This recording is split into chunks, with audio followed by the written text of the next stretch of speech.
রনি ভাই দ্রুত সামনে আসেন। রনি ভাই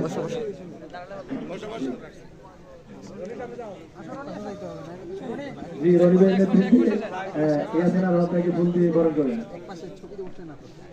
মাশাআল্লাহ, জি ধন্যবাদ দাফার গ্রামের যুব সমাজদেরকে মাওলানা ইয়াসিন আরাফাত ভাইকে ফুল দিয়ে বরণ করার জন্য। জি জি জি, সবাইকে ধন্যবাদ। জি, যুব সমাজরা পিছনে আসেন, পিছনে আসে ইয়াসিন আরাফাত কাছে দেখে ছবি নেন। জি জি, সবাই পিছন দিয়ে দিকে আসেন। জি, বিপ্লবী বিপ্লবী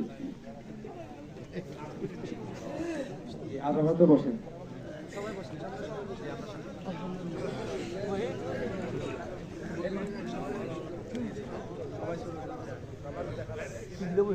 আর একটা সাইডে যাইব, তারা লম্বাই দ্বারা দেওয়া যাইতেছে না।